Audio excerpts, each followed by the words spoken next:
countries trade relations, which have not progressed as far as the U.S. had hoped, and what U.S. officials call strengthening democracy, as well as other issues.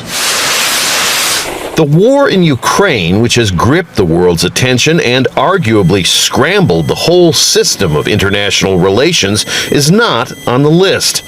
That's because, in many respects, Latin American countries are taking a wait-and-see attitude. The summit will show aware that the world is living through a very important changes. The international system, as we knew it before the war in Ukraine, became no more.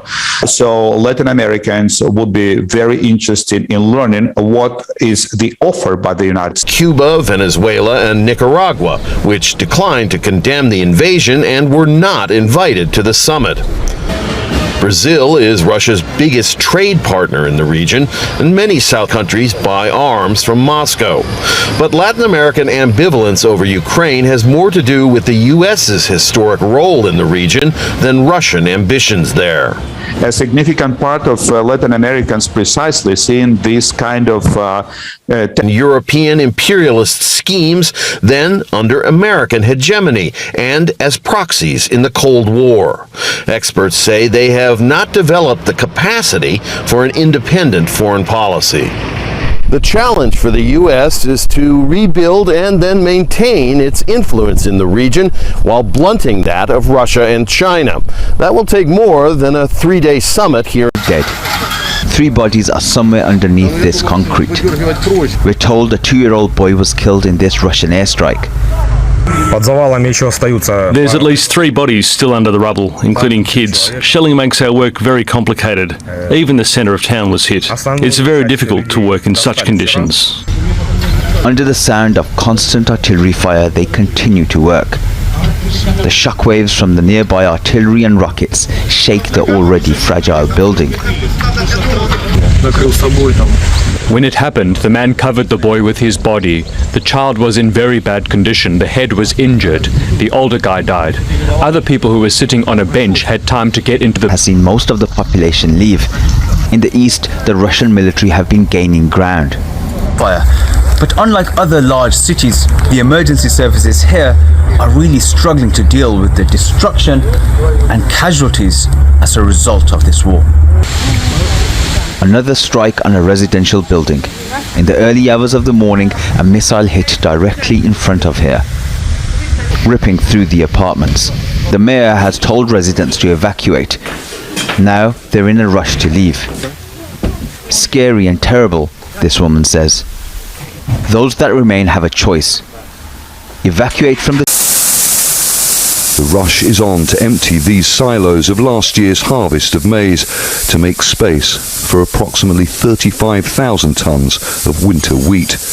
But much of this crop may go to waste because of what Ukraine and many countries it exports to say is a Russian sea blockade.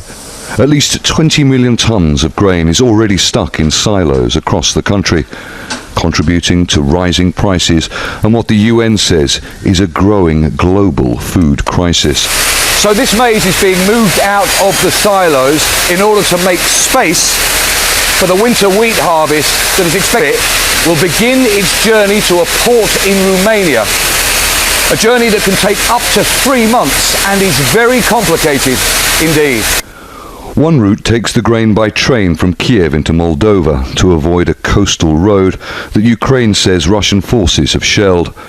The train then drops back into the Odessa region of Ukraine before being unloaded at the Romanian border onto barges in Rene and Ismail. It then heads down the River Danube to the Romanian Black Sea port of Constanta.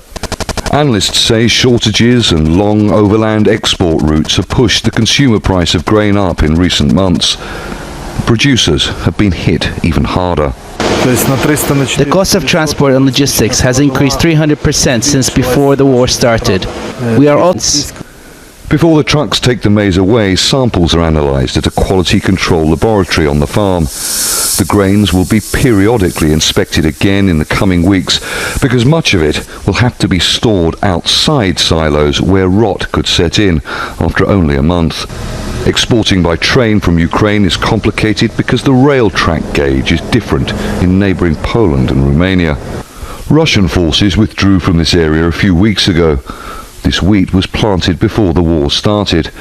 Farmers work in the fields of maize and sunflowers despite the danger of mines and unexploded ordnance.